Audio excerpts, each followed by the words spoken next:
Babe, kung mapapanood ko to siguro, wala na ako. Ginawa ko tong mga video na to araw-araw simula nung unang araw ko dito sa strict ward. Hindi ko alam kung makakapag-record pa ako pagtapos nito. Pero kung hindi, I'm sorry kung iniwan kita ng ganito. Sorry ha. Kung iniwan kita ng ganito. Sorry kung hindi ko nagawa ang plano natin. Alam mo, kung ano pinagsisisihan ko, yung kita nayakap bago ako mawala. Akala ko kasi kaya ko. So sorry kung hanggang dito lang pala ako. Pero babe, tandaan mo ha, hindi ko pinagsisihan na ikaw ang minahal ko. Kung mabubuhay ulit ako, ikaw pa rin ang pipiliin ko.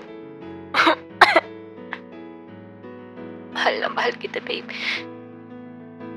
Nanlabo ang paningin ko habang nakatitig ako sa screen ng phone ko. Hindi ko na malaya na unti-unti na namumuoy luha sa mga mata ko. Paulit-ulit na bumabalik sa isip ko yung boses niya sa video. Yung mahina niyang paghinga. Yung pilit niyang ngiti kahit hirap na siya. Kung alam ko lang, hindi ko na sana siya hinayaang umalis. Kung naging selfish lang ako, nandito pa sana siya ngayon kasama ko.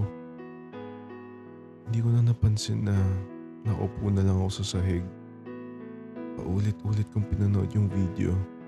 Umasa akong baka may magbago na baka bawiin niya yung mga sinabi niyang yun.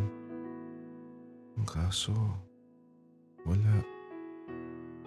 Ganun pa din bawat ulit ko sa video.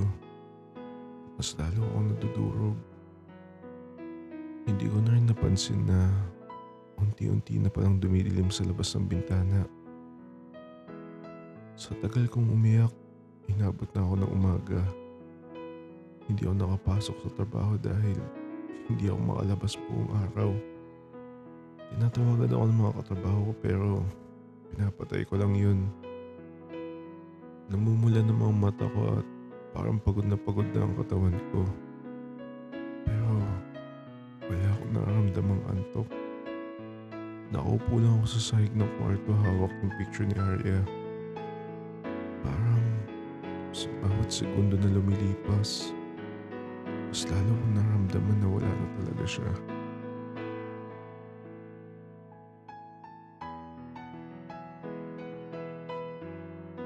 Nabalitaan ko na lang na hindi pala pwedeng uwi yung mga labi ng mga namatay sa SAT sa Singapore.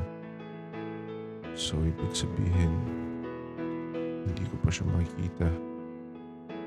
Ibig sabihin, nag-aantay na naman ako ng matagal. Sa loob ng isang linggo, hindi na ako halos pumapasok sa trabaho. Hindi na ako makatulog na maayos. Araw-araw binubuksan ko yung chat namin ni Arya. Kahit alam kong hindi na siya mag-reply. Isang gabi, habang nakayuga ako sa sofa, biglang nag-vibrate yung phone ko. Hindi ko na sana sasagutin, pero sinagot ko. Hello? Hello? Sino to? Babe, Bigla ako napatayo sa gulat. Arya? Ikaw ba yan? Tahimik siya ng ilang segundo. Tapos, narinig ko yung mahina niyang tawa. ako nga to. Sino pa bang tatawag sa'yo ng babe? Hindi ko alam kung maiiyak ba ako o matatawa. Akala ko, Akala mo patay na ako. bakit mo naman ginawa yun? Akala ko wala ka na. Nakita ko yung sinad mong email sa akin, babe. Ano yun? Babe, hindi ko rin kasi alam kung mabubuhay pa ako noon. Nung pang-5 araw ko, lumala talaga yung lagay ko at nilagay ako sa ventilator. Ilang araw ako walang malay. Kaya ginawa ko yung mga videos just in case. Pero gumaling ako. Gumaling ka? Ibig sabihin, wala ka ng sakit? Oo, kagaling ko lang sa final check-up kanina. Sabi ng doktor, clear na daw lahat ng test ko. Parang may nabunot sa dibdib ko. Yung bigat na ilang araw kong dinadala, biglang nawala. Nung time na lumala ako, akala din ng doctors hindi na ako aabot. Pero lumaban ako. Alam mo ba kung bakit? Bakit? Kasi may naghihintay sa akin. At ikaw yun. Ayoko pang mawala.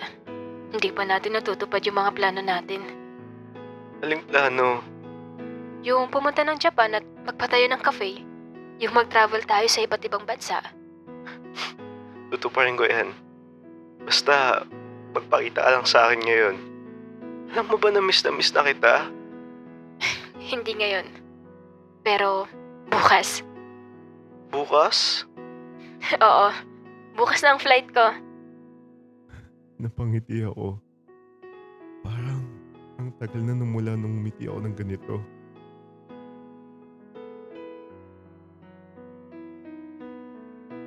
Hindi na ako makatulog sa sobrang kaba. Madilim pa lang, nakaayos na ako. Minuminuto ko titignan yung oras. Nang makarating ako sa airport, naupo ako sa bench. Hindi ako mapakali. Paulit-ulit kong titignan yung arrival screen. At nang makita ko yung flight from Singapore, nakaramdam ako ng kaba. Lumabas yung mga pasahero isa-isa. Hanggang sa nakita ko yung taong matagal ko nang hinihintay. Nanlaki mata niya nang makita niya rin ako tapos umuhay siya. Babe! Hindi na ako nakapagpigil. Tumakbo ako papunta sa kanya at mahigpit ko siyang niyakap. Huwag mo na ulit akong iiwan. Hindi na kita iiwan. Sabi ko sa'yo, babalik ako eh. Pinagalala mo ako. Akala ko wala ka na.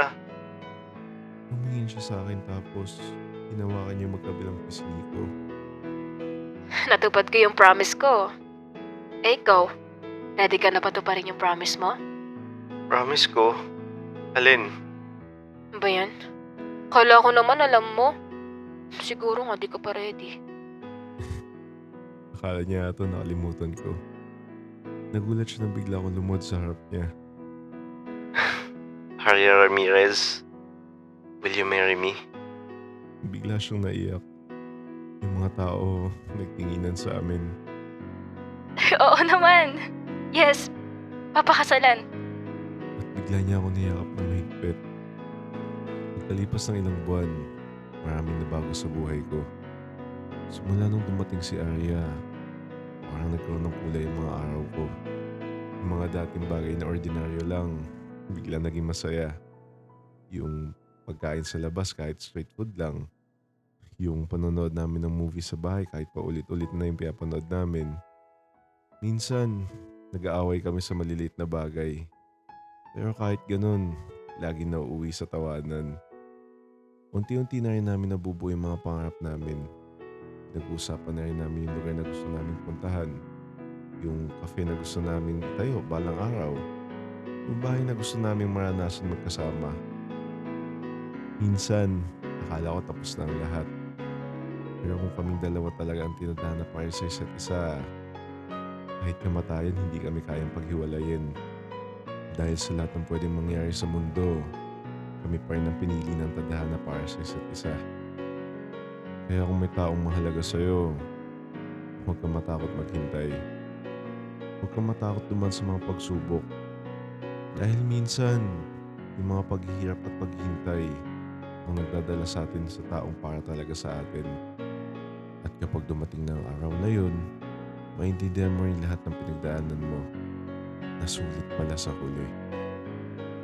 At ito ang kwento kung paano ko naging asawa yung childhood best friend ko. Salamat sa pakikinig. Sa next stories guys, kailangan ko ang tulong nyo. Kumuha ko na iba't ibang stories galing sa iba't ibang writer para maiba naman. Gusto ko sana napakinggan niyo lahat ng one-shot stories at i-comment niyo kung sino yung pinaka-best na kwento para sa inyo. Sana matulungan niyo ako sa pagpili. Yun lang guys at kita-kits tayo sa next story.